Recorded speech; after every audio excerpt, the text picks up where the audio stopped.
मेरे वीडियो केवल उन लोगों के लिए बनाए जाते हैं जो सच्चे परमेश्वर की खोज में हैं। वीडियो धर्म के पीछे चलने वालों के लिए बिल्कुल भी नहीं है। फिर भी किसी धर्म की आलोचना करना या उसके अनुयायियों का अपमान करना मेरा उद्देश्य नहीं है। लेकिन सच्चाई एक ऐसी शक्ति है जिसे सुनने से आपको ठेस पहुंच भी सकती है। इसलिए कृपया अगर आप सच की तलाश में हैं तो ही इस वीडियो को देखें, अगर नहीं हैं तो इस वीडियो को ना देखें।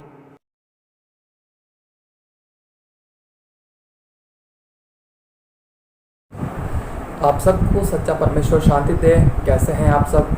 आई होप कि आप सब अच्छे होंगे और वीडियोस को देखा होगा तो आप कोशिश किए होंगे कहीं ना कहीं कि समझ सकें और परख सकें और देख सकें और जान सकें कि परमेश्वर कौन है। और कहीं ना कहीं आपने अगर कोशिश की हो तो परमेश्वर आपको और ब्लेस करें, आपको और आशीषित करें कि आप उसके और करीब आ सकें, उसके और पास आ सकें। और मुझे अच्छा लगता है कि आप लोगों ने वीडियो को देखा भी है, क्योंकि कई लोग हैं जो देख रहे हैं वीडियो को। और साथ ही कमेंट्स के लिए भी आपका धन्यवाद करता हूँ। और परमेश्वर आप लोगों को और ज़्यादा ब्लेस करें कि आप लोग भी परमेश्वर के और निकट आ सकें, परमेश्वर के ज्ञान में, उसकी बुद्धि में और बढ़ सकें, उसके बारे में और जानकारियाँ जमा कर सकें, इकट्ठा कर सकें और समझ सकें कि हमारा सच्चा परमेश्वर कौन है।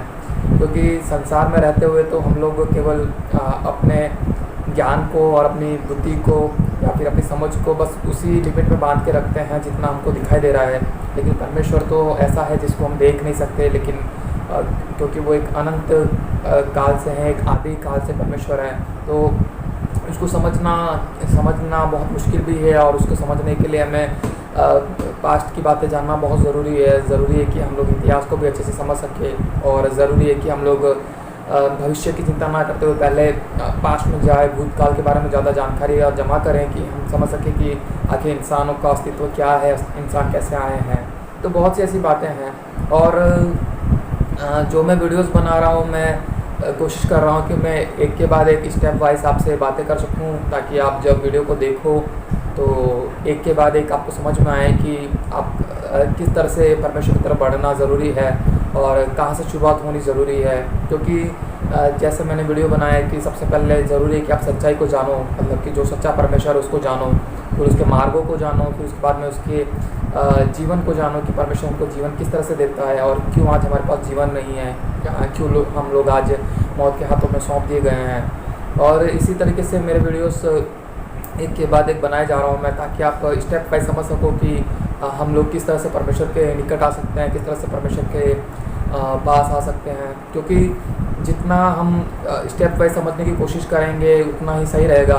अगर डायरेक्ट मैं आपको दूसरे लोगों की तरह ये बोलना शुरू कर दूं कि यही परमेश्वर है, इसी के पास आओ, तो वो तो फिर एक रट लगाना हो गया कि हाँ जो मुझे पता है वही सच है और मेरे पास आओ। तो फिर उन लोगों में और शायद मुझ में कोई फ़र्क नहीं रहेगा।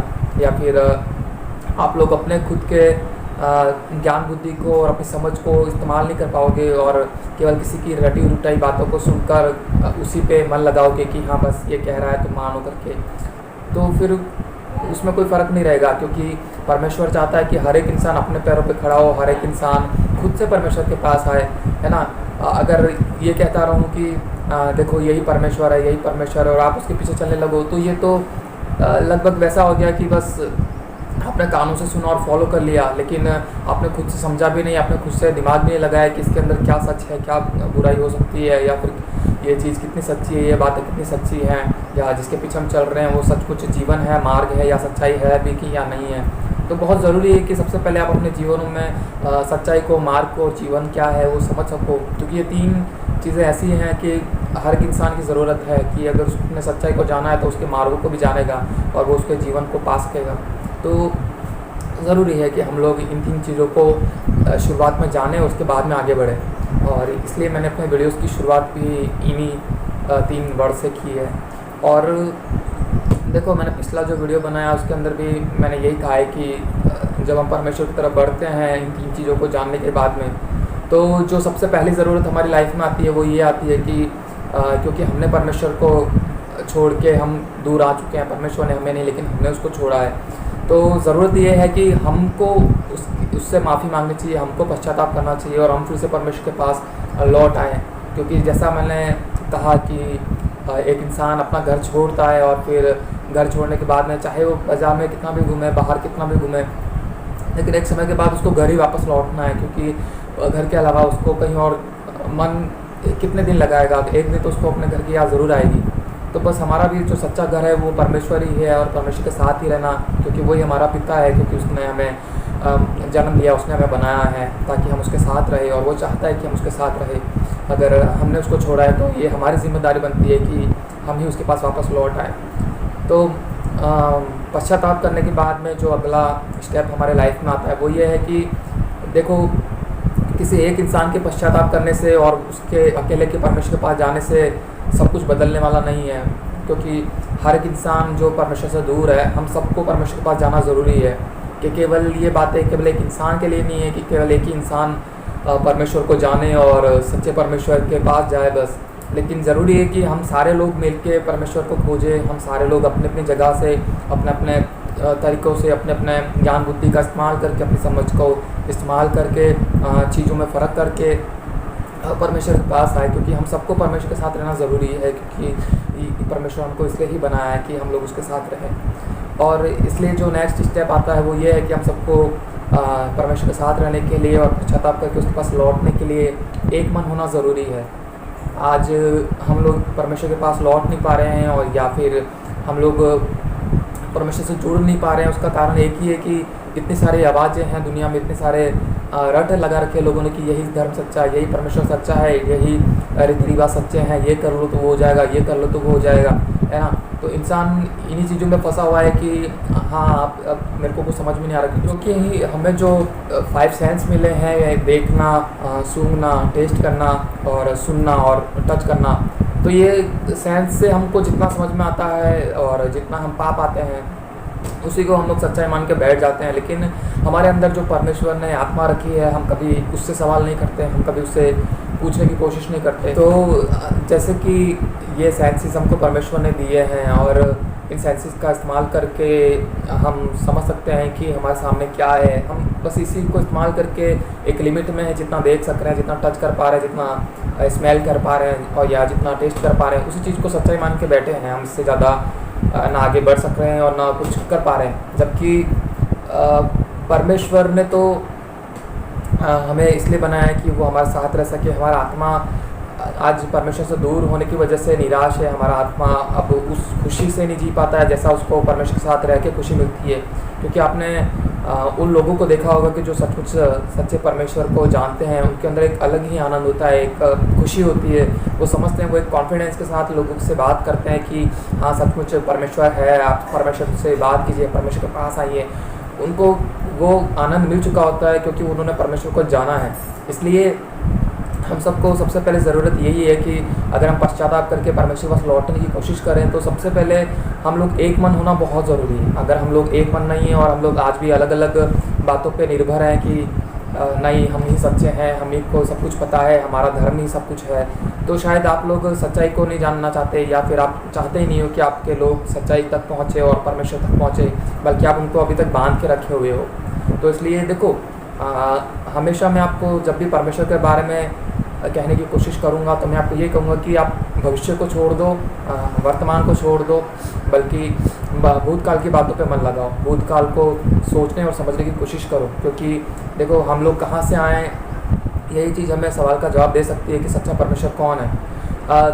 मैं धर्मों में ना घुसते हुए मैं ये बात कहना चाहूँगा कि देखो, हम लोग हर एक इंसान ये कहता है कि उसका धर्म गलत है या उसके धर्म में गलत शिक्षा मिलती है, तो हम धर्मों पे इल्ज़ाम इसलिए लगाते हैं क्योंकि हमको लगता है कि उनका धर्म ने ये सिखाया।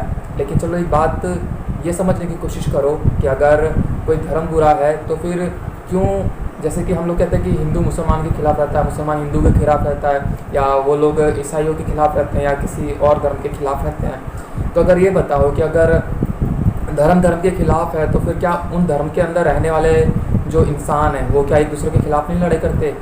बिल्कुल करते हैं। कोई धर्म बुरा नहीं होता है, या ना उसके क्या कहते हैं, उसके अंदर के रीति रिवाज किसने ये सिखाया है कि ऐसा कर दो, वैसा कर दो, या मार दो, ख़त्म कर दो। लेकिन धर्म को बनाने वाला भी इंसान ही है, और इसी वजह से इंसानों ने इस तरीके की क्या कहते हैं नीतियाँ इस्तेमाल करते हैं। क्योंकि आप देखने की कोशिश करो और समझने की कोशिश करो कि एक ही धर्म के अंदर रहने वाले इंसान एक दूसरे से ज़रूर लड़ते हैं, है ना। ज़रूरी नहीं है कि कोई धर्म ही धर्म के खिलाफ लड़ रहा है। आज आप देखो हिंदू लोग से नहीं लड़ते क्या, एक सोसाइटी में रहने वाले लोग एक दूसरे से ईर्ष्या रखते हैं, गाली गलौज करते हैं, एक दूसरे को मार भी देते हैं, है ना। इंसान पैसों के लिए भी एक दूसरे को जब मारता है उस समय वो कोई धर्म देख के नहीं मारता है कि ये हिंदू है मुसलमान है। और मुसलमान भी मुसलमान से लड़ते हैं, ईसाइयों से लड़ते हैं। तो मतलब लड़ाई हो रही है इंसानों के बीच में, ना कि किसी धर्म के बीच में। और यही एक कारण है कि आज इंसान बुरा हो चुका है, ना कि कोई धर्म बुरा है। लेकिन बनाने वाला इंसान ही है धर्मों को, इसलिए धर्मों को हम बुरी नज़रों से देखते हैं कि धर्म हमको बुराई सिखाता है। क्योंकि कहीं ना कहीं धर्म इंसानों के द्वारा बनाया गया और इंसान ने उसके अंदर एक ऐसी कड़वाहट पैदा कर रखी है कि अगर आप उस धर्म के बाहर की बातें करो या किसी और की बातें लेके आओ उनके पास, तो उनके मन में कड़वाहट पैदा होती है कि ये हमारे बनाए हुई चीज़ों को तोड़ने की कोशिश कर रहा है, हमारे बनाए हुए रूल्स को फॉलो नहीं कर रहा है। तो इन चीज़ों से बाहर निकलने के लिए बहुत ज़रूरी है कि हम लोग सबसे पहले अपने पास्ट को जानने की कोशिश करें। देखो, धर्मों को छोड़ो कि सच्चा धर्म कौन सा है, सच्चा परमेश्वर कौन सा है। सबसे पहले ये कोशिश करो कि जब हम लोग पास्ट में रहा करते थे, जब हम भूतकाल में जब परमेश्वर हमें बनाया, उस समय क्या हम लोग अलग अलग परमेश्वर को पूजा करते थे? बिल्कुल भी नहीं। उस समय हमारा एक ही परमेश्वर था और हम उसी परमेश्वर को जानते थे और हम सब लोग एक ही मन होके एक साथ रहा करते थे। क्योंकि उस समय हमारे बीच में कोई फूट नहीं थी, उस समय हमारे बीच में कोई धर्म नहीं था, उस समय हमारे बीच में कोई राज्य की लड़ाइयाँ नहीं थी। लेकिन आज हमारे बीच में वो सब है, क्योंकि आज हम लोग बढ़ चुके हैं। इसलिए ज़रूरी है कि हम लोग एक मन हो जैसे हम पहले थे। अब बात आती है कि उस समय सच्चा परमेश्वर कौन था जिसको हम सब एक मन होकर फॉलो करते थे। अब अगर इस सवाल का जवाब फिर से किसी से पूछने जाओ तो फिर से वो कहेगा कि हमारा धर्म, हमारा परमेश्वर। लेकिन अगर हम धर्मों से बाहर निकलने की, जैसे मैं आपसे हमेशा बात करता हूँ, तो हमें धर्म को नहीं देखना है कि कौन सा धर्म पहले था, कौन सा परमेश्वर पहले था, बल्कि आप खुद से ढूंढो कि सच्चा परमेश्वर कौन है। अगर आप एक मन होकर ढूंढने की कोशिश करोगे, देखो परमेश्वर इतना पावरफुल है और परमेश्वर चाहता है कि हम उसको ढूंढें। इसलिए परमेश्वर हमसे खुद बातें करेगा जब आप उसकी खोज में निकलोगे, आप उसके पास जाने की कोशिश करोगे। आप सबका मन एक होना बहुत ज़रूरी है, क्योंकि जब तक आप लोग एक मन होकर प्रेम से नहीं रहोगे तब तक आप लोगों के बीच में केवल यही फूट रहेगी कि आप लोगों ने हमारा धर्म छोड़ दिया, आप लोगों ने हमारी बातें नहीं मानी, आप लोगों ने हमारे परमेश्वर को नकार दिया। देखो, सच्चा परमेश्वर जो भी होगा उसके लिए जब आप स्टैंड लोगे ना, तो आपको किसी और की ज़रूरत पड़ेगी भी नहीं, क्योंकि सच्चाई जब इंसान जानता है ना तब उसको किसी और चीज़ की ज़रूरत नहीं पड़ती है। आप लोगों ने जो यंगस्टर्स होते हैं आजकल, MCQs हमारे क्वेश्चन आंसर्स में काफ़ी आने लग गए, हमारे परीक्षा में काफ़ी आने लग गए हैं। तो MCQs में क्या होता है कि जब आपको सही आंसर पता होता है तो आप कभी भी गलत पर टिक नहीं करते हो, क्योंकि आपको पता है कि मेरे को सही पे टिक करने से मार्क मिलेगा। और आपको जब सही जवाब पता होता है ना तब बहुत खुश होकर उसको टिक करते हो कि हाँ मेरे को पता है इसका सही जवाब क्या है। लेकिन जब आपको नहीं पता होता तो तब कंफ्यूज रहते हो कि इसमें सच्चाई कौन सी है, इसमें कौन सा सच्चा आंसर हो सकता है। तब आपको अक्कड़ बक्कड़ बॉम्बे बो वाला फॉर्मूला लगाना पड़ता है। लेकिन यही बात मैं आपसे कहता हूँ कि जब आप सच्चाई को जानोगे, सच्चे परमेश्वर को जानोगे, तब आप इधर उधर घूमोगे नहीं, अक्कड़ बक्कड़ बॉम्बे बो नहीं करोगे कि कौन सा धर्म सच्चा है। लेकिन आप सच्चे परमेश्वर के पास आओगे, आप सच्चाई को जानोगे और आप उसके लिए स्टैंड ले सकते हो। आप बड़े आनंदित होंगे जब आप सच्चाई को जानोगे। तो इसलिए पहले एक मन हो जाओ। पहले अपने जैसे परमेश्वर ने हमें पहले बनाया था वो होना बहुत ज़रूरी है। हमारे बीच में अलग अलग धर्मों को लेके, अलग अलग जाति को लेके, क्योंकि देखो परमेश्वर ने ना जाति भी नहीं बनाई है। परमेश्वर ने कोई ऊंच नीच नहीं रखी किसी मनुष्य में। उसने सारे मनुष्य को एक समान बनाया है। हर मनुष्य के अंदर खून दिया उसने, हर मनुष्य एक ही सांस लेता है। किसी के लिए उसने अलग से हवा नहीं बनाई कि तू ऑक्सीजन मत लेना, तू कोई और गैस लेना। उसने सारे इंसानों को ऑक्सीजन दिया है, उसने सारे इंसानों को धूप दिया है, सूरज दिया है, फल फ्रूट दिए हैं, ये धरती दी है, सब कुछ दिया है। तो उसने कोई इसके अंदर भेदभाव नहीं रखा है, क्योंकि परमेश्वर ने हमें भेदभाव करने के लिए नहीं, लेकिन एक मन होने के लिए बनाया है। इसलिए मैं आपको कहता हूँ कि एक मन होने की कोशिश करो और फिर से परमेश्वर के पास आने की कोशिश करो, वो भी एक मन होके। क्योंकि जब तक आपका मन एक नहीं होगा तब तक आप सच्चे परमेश्वर तक नहीं पहुँच पाओगे, क्योंकि आपके मन के अंदर अभी भी फूट है, आपके मन के अंदर अभी भी एक दूसरे के प्रति ईर्ष्या है, आपके मन के अंदर एक दूसरे के प्रति भेदभाव है। इसलिए ज़रूरी है कि आप एक मन हो। और मेरी आपके लिए यही प्रार्थना रहेगी कि आप लोग सच्चे परमेश्वर की खोज में जब भी निकलो तो आपके मन के अंदर किसी धर्म को लेके या किसी इंसान को लेके या किसी जातिवाद को लेके या फिर ऊंच नीच को लेके आपके परमेश्वर की खोज ना करो, बल्कि आप परमेश्वर को पूरे सच्चे मन से और खरे मन से ढूंढो कि आपके मन के अंदर कोई कड़वाहट ना हो। तो मैं अपना वीडियो इस बात के साथ में अंत करूँगा आज के दिन कि आप लोगों को एक मन होना बहुत ज़रूरी है। और मैं ये भी कहूँगा कि मेरे को देखो इस बात से बहुत आनंद मिलेगा कि बहुत खुशी मिलेगी इस बात से कि आप लोग एक ही मन रखो, एक ही प्रेम रखो, एक ही भावना रखो अपने मन के अंदर और एक ही दृष्टिकोण देख रखो कि परमेश्वर कौन है। क्योंकि आपके अंदर जब तक ये एक मन नहीं होगा, आपकी भावना एक नहीं होगी, आपका दृष्टिकोण एक नहीं होगा, तब तक आप एक दूसरे के प्रति दुश्मनी के कीड़े को अपने अंदर लेके ही चलोगे, आप कड़वाहट को अपने अंदर लेके ही चलोगे। और मैं चाहता हूँ कि संसार फिर से एक हो, संसार फिर से एक ही परमेश्वर के पास रहे, संसार फिर से कोशिश करे कि जैसे हम पहले एक मन थे वैसे एक मन हो। क्योंकि देखो बहुत सी ऐसी शक्तियाँ हैं संसार में जो हमें एक मन होने से रोक रही हैं, बहुत सी ऐसी शक्तियाँ हैं संसार में जो हमें मिलने से रोक रही है, बहुत सी ऐसी शक्तियाँ हैं संसार में जो नहीं चाहती है कि हम लोग एक मन होकर रहे और हम एक दूसरे के साथ में प्रेम से रहे। क्योंकि वो शक्तियाँ हमें रोकती हैं एक दूसरे के साथ में प्रेम से रहने से, एक दूसरे के साथ में भाईबंदी से रहने के साथ में हम परमेश्वर को भी ढूंढ पाएँ और कोशिश करें कि जैसे पहले परमेश्वर के साथ हम थे वैसे रहें। तो इसलिए उन शक्तियों से लड़ने के लिए ज़रूरत है कि हम लोग परमेश्वर के पास आएँ और सब उसको समझें। लेकिन परमेश्वर के पास आने से पहले भी हमें एक मन होना ज़रूरी है, ताकि हमारे बीच में झगड़े होना बंद हो और हम लोग पहले एक मन हो जाए, एक साथ रहें और फिर परमेश्वर के पास आएँ। क्योंकि आपने वो सारी बातें तो सुनी होंगी और कहानियाँ भी सुनी होंगी कि एक बाप होता है, वो अपने बच्चे को, उसके 5 बच्चे होते हैं, उनको बच्चे जब कहते हैं कि पापा हमको हमारे हिस्से दे दो और हमको अलग होना है घर से, हमारा जो भी बंटवारा होता है हमको दे दो, है ना, हमारा जो भी हिस्सा बनता है हमारे जायदाद में वो हमको दे दो। तो वो बाप उनको एक दिन बड़े दुखी होके पहले तो सोचता है कि मैं क्या करूं, मेरे बच्चे ऐसा ऐसा कह रहे हैं। तो ये सारे बच्चों को अगले दिन बुलाता है बड़े चालाकी से सोच समझ के कि मेरे बच्चों को कैसे समझाया जाए। तो उनको अगले दिन बुलाता है और सबको एक एक लकड़ी देता है कि लो इसको तोड़ के बताओ। तो सारे बच्चे तोड़ देते हैं क्योंकि उनके पास एक ही लकड़ी थी और एक लकड़ी तोड़ना बहुत आसान होता है। लेकिन बाद में वही बाप उनको उन सारी लकड़ियों को जमा करके एक बंडल बना के देता है कि लो अब इसको तोड़ के बताओ।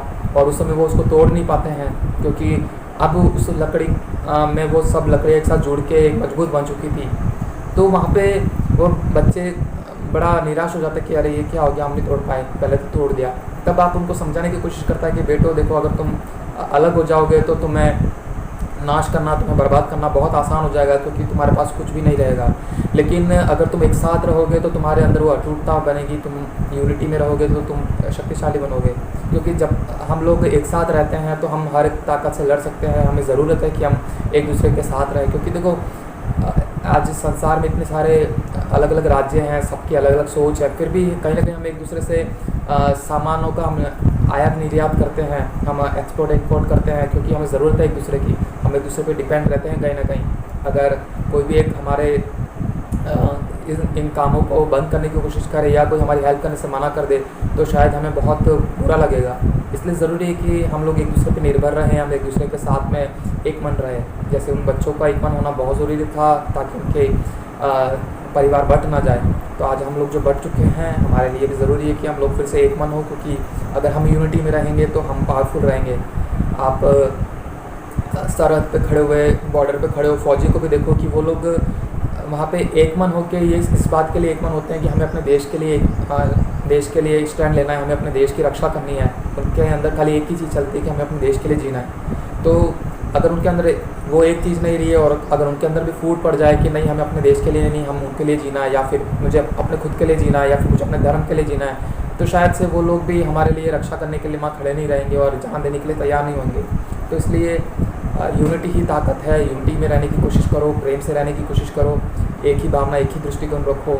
और मैं बस इसी के साथ में आपके लिए प्रार्थना करूँगा कि परमेश्वर इन बातों का आपके अंदर पूरा करे कि आपका एक ही मन हो, एक ही प्रेम हो, एक ही दृष्टिकोण हो, एक ही भावना हो। और मैं अपने वीडियो का भी अंत करता हूँ। मैं उम्मीद करता हूँ कि आप लोग समझे होंगे इस बात को कि हमारे एक मन ना होने के कारण ही आज हमारे अंदर ये फूट है और हम परमेश्वर से दूर हैं। तो एक मन होने की कोशिश करो और कोशिश करो कि आप सच्चे परमेश्वर के पास आने से पहले एक दूसरे के साथ जुड़ जाओ, क्योंकि जब हमारे अंदर यूनिटी होगी तब हमें कोई धर्म, कोई जातिवाद या कोई ईर्ष्या, कोई घमंड, कोई दूसरे का डहापन या कोई किसी का ऐसी कोई ताकत जो हमें रोकती है वो कभी हमारे सामने खड़ी नहीं रह पाएगी। इसलिए परमेश्वर आप सबको आशीष दे। परमेश्वर आप सबको अपनी पहचान में बढ़ाए, आपकी मन की आँखों को ज्योतिर्मय करे कि आप उसको समझ सकें, उसको जान सकें और उसकी उस पहचान में आप बढ़ते जाएँ। मैं आप सबको धन्यवाद करता हूँ मेरे इस वीडियो को देखने के लिए।